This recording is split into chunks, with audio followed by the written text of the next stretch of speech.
Much other stuff we can talk about. But here's what's interesting. I don't know if the Republicans who are running for this office know any of these things.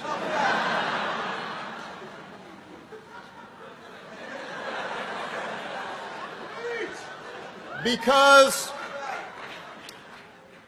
they occupy a different reality, it seems.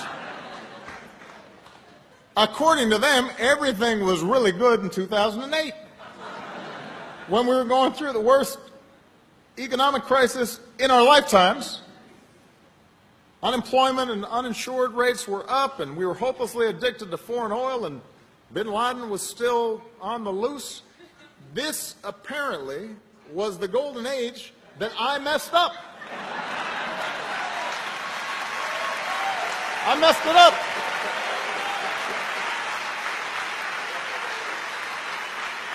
And Obamacare and immigrants and taxes and deficits all just messed everything up.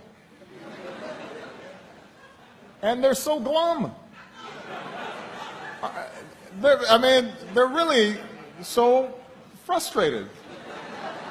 And, you know, look, part of our DNA is we're always dissatisfied. That's part of what makes America great. We don't rest on our laurels, right? We always find something wrong. And there is a lot that has to be fixed. Everybody here has got a list of things that we have to tackle.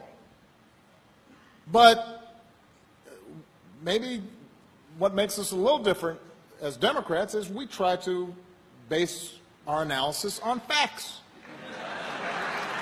and reason.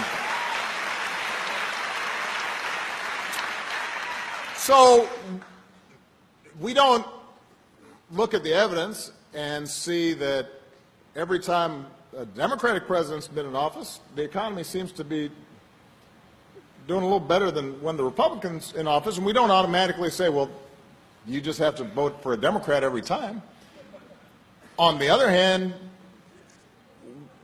we also don't say that if you cut taxes for the very top 1% and the economy doesn't do well, that doing more of that will grow the economy by 4 or 5 or 8%. We don't do that either because that's factually seems to be incorrect.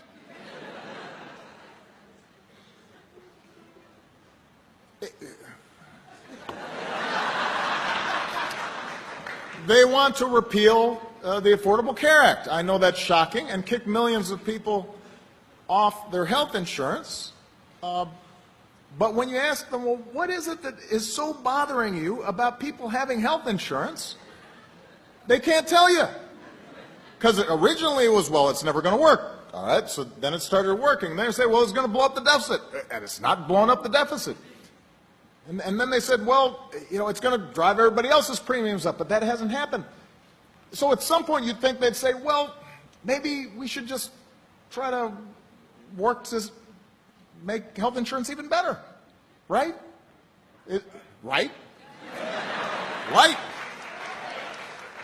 On climate change. Now, if you went to a doctor, no, let's change that. You go to 100 doctors, and 99 of them tell you, you've got diabetes. You've got to stop eating bacon and donuts every day. And we have to monitor your health, and we got to fix this. You wouldn't say, oh, that's a conspiracy. They're making that up. All 99 of those doctors got together with Obama to try to prevent me from having bacon and donuts. You wouldn't do that.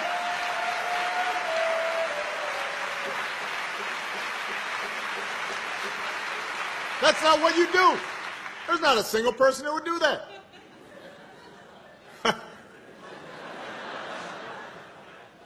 I mean, it'd be funny, but except this is about climate change. This was an analogy. And the planet's warming, 99% of scientists have said it's warming, and we've got the Republican chairman of the Senate Energy and Environment Committee carrying a snowball into the Senate chambers to show that there's still snow and that climate change isn't happening. I am not making that up. That's what happened.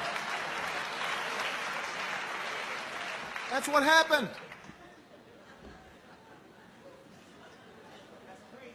That's crazy.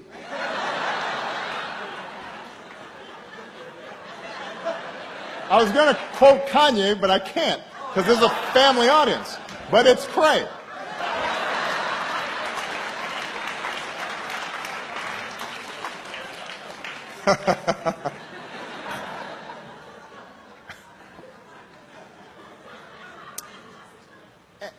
And by the way, the same thing is true on foreign policy. I don't want to keep on going, but have you noticed that every one of these candidates say, Obama's weak. He's Putin's kicking sand in his face. When I talk to Putin, he's going to straighten out. Just looking at him, he's going to be. And then it turns out they can't handle a bunch of CNBC moderators at a debate.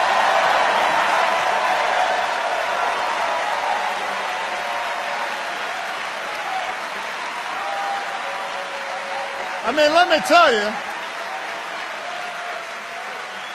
if you can't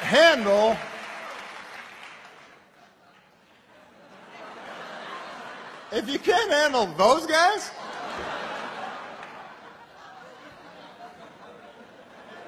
then I don't think the Chinese and the Russians are going to be too worried about you.